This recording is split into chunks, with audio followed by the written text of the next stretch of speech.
میں نے دیکھا ہے کہ بہت سارے لوگ اپنے اسٹیج سے اس طرح کی اناؤنسمنٹ کرتے ہیں. موسیٰ سے خدا نے ایک دفعہ کہا تھا کہ بنی اسرائیل سے کہا کہ میرے لیے نظریں لاؤ.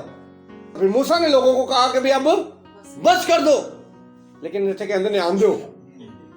میں نے ایک پادری صاحب کو کہتے یہ سنا, کہتا مجھے نہ لال نوٹ پسند ہے نہ ہرا نیلا نوٹ میرا فیورٹ ہے. کہتا نیلا نوٹ پاؤ, ہدیے کے نیلا نوٹ پاؤ. وہ اسٹیج سے ہدیہ ہو رہا ہے اور وہ اسٹیج سے اس بات کو اناؤنس کر رہے ہیں. لیکن یہ آئے ہیں, یہ لکھا ہے انہوں نے اپنے ڈبے کھولے اور یسوع مسیح کو نظر کی. انہوں نے سونا, لبان اور مر جو ہے وہ مسیح کو نظر کیا. خدا چاہتا ہے کہ ہم وہ نظر کریں جو خدا کو پسندیدہ ہے. کئی بار ہم جب نظر کرتے ہیں تو ہم اس کا ڈنکا بجوا دیتے ہیں, لیکن لکھا ہے کہ جب تو اپنے دائیں ہاتھ سے دے تو تیرے بائیں ہاتھ کو پتہ نہ چلے. پوشیدگی میں تیرا باپ جو دیکھتا ہے وہ تجھے اجر دے گا. خدا میرے عزیزو چاہتا ہے کہ اگر ہم نظر بھی کریں تو وہ پوشیدگی سے. ہم سجدے کریں تو اس میں لالچ نہ ہو, اس میں ہماری اپنی ڈیزائرز نہ ہوں, اس میں کوئی ایسی بات نہ ہو کہ جسے خدا رنجیدہ. خدا چاہتا ہے کہ ہم جب سجدہ کریں تو ہم پاکیزگی کے ساتھ اپنا بادشاہ, اپنا باپ, اپنا آقا مان کر اس کو سجدہ کریں تاکہ وہ ہمیں برکت دے. ہم جب دعائیں کرتے ہیں تو ہمارے جو الفاظ ہیں وہ بہت بہت بڑے ہوتے ہیں کہ تو حی القیوم ہے, تو قدوس ہے, تو راستہ ہے, تو پاک ہے, کوئی تیری مانند نہیں ہے.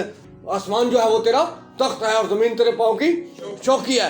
ہم تیری زمین پر جھک کر تیرے پاؤں کی چوکی تلے تجھے سجدہ کرتے ہیں.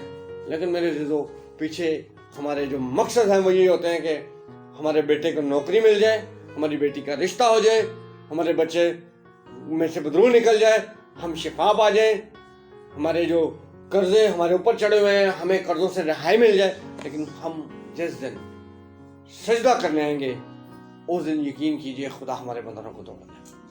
جب ہم اپنے مقاصد کو ہٹا کر پاک دل کے ساتھ خالص نیت سے اس کے طالب ہوں گے تو وہ ضرور ہی ہمیں سب کچھ دے گا.